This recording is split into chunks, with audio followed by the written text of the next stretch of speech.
Good morning to you, and welcome to my thought for the day. We are still in 1 Peter 2, and we're looking at verse 10 today. Verse 9, I hope, thrilled you with a new, perhaps a fresh insight into the wonderful place that God has brought us into by his marvellous deeds. The transformation, we tend to get used to the transformation. You know, we were lost, but now we're found. We were in darkness, now we have light. We were hopeless, now we have hope. We were mortal, now we are immortal. We were going to die and go to hell. We are going to live forever with God. Everything about our life has been transformed. We were sinners, deserving punishment. The wages of sin is death. But Jesus did that great transfer, took our sin for us, and gave us his righteousness, clothed us in his righteousness. And we will never have to pay for the sins that we've committed, because Jesus paid for them all. It's the most amazing gospel, the most amazing truths. And we must not get used to them and not lose the wonder of what God has done for us. And verse 10 needs a little explanation. It says, once you were no people, and now you are God's people. Once you had not received mercy, but now you have received mercy. Now, this verse refers back to an Old Testament prophet, Hosea. Hosea, one of the minor prophets, what are called the minor prophets, whose whole life was a demonstration of God's love for his people. Hosea was told by God to marry a prostitute. And in his marriage, he represented God in his prophecy, that God was married to his people, and his people went off with other gods and constantly were unfaithful to him.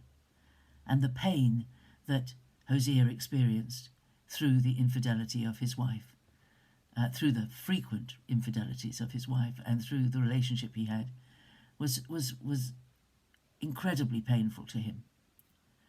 But it taught him how great God's love was for his people. And in the first chapter of Hosea, God spoke to Hosea and told him to go and marry Gomer, and they had 3 children. And the names of each of the children were significant. And the second child, in verse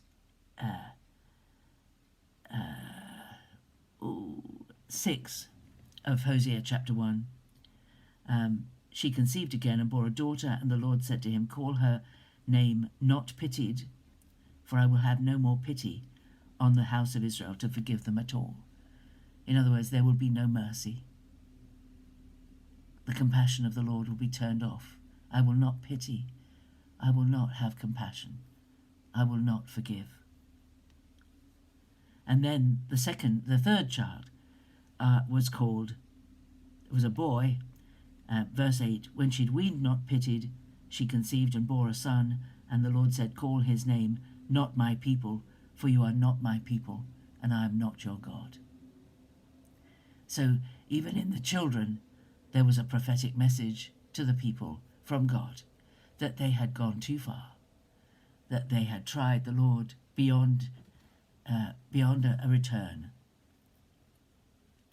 And it's heartbreaking, really. But then there's a promise in verse 10.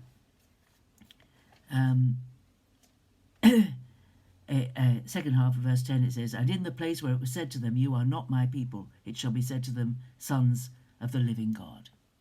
So there's a promise that there would come a time when the people would become God's people again, when that prophetic message would be finished with, and there would be mercy, and there would be belonging to God. And here Peter is using that imagery. Once you were no people, But now you are God's people. Once you had not received mercy, and now you have received mercy. Do read Hosea 1 and just read that for yourself today and think about it. That there was always, even when God was pronouncing judgment on his people, there was always the promise of the coming Messiah, of the restoration that would come in the future, of the purposes of God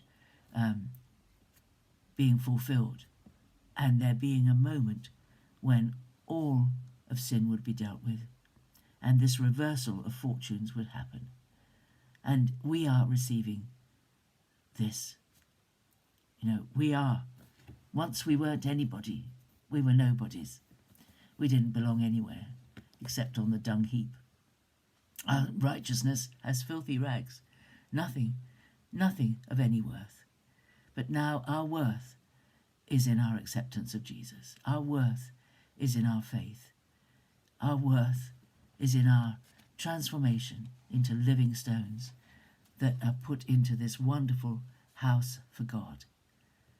That we together, all of us together, serving the Lord, declaring in this dark world that there is light, that God has done wonderful things for us. Declaring in the deeds that we do, everything that we do, motivated by thanksgiving for what God has done for us. How good he has been to us, how faithful, how wonderful, how merciful, how loving. What a good, good Father God is to each of us.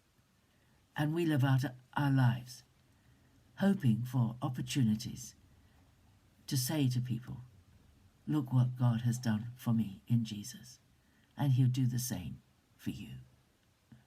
It's as simple as that, isn't it?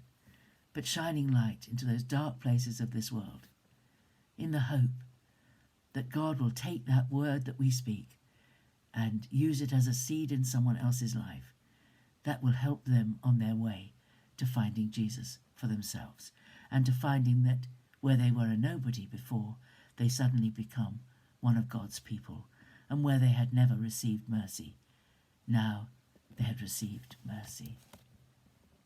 I love Peter. Well, do you know, I have so enjoyed this thought for the day. Every day I'm never quite sure what I'm going to say, and I bless the Lord for his inspiration by his Spirit, and for the privilege of being able to chat with you every morning and encourage you in God, to look up, not down, to have faith, not doubt, and to shine for Jesus in the little bit of his world where he has placed you. God bless you. Have a great day. I'll see you again tomorrow. Bye-bye.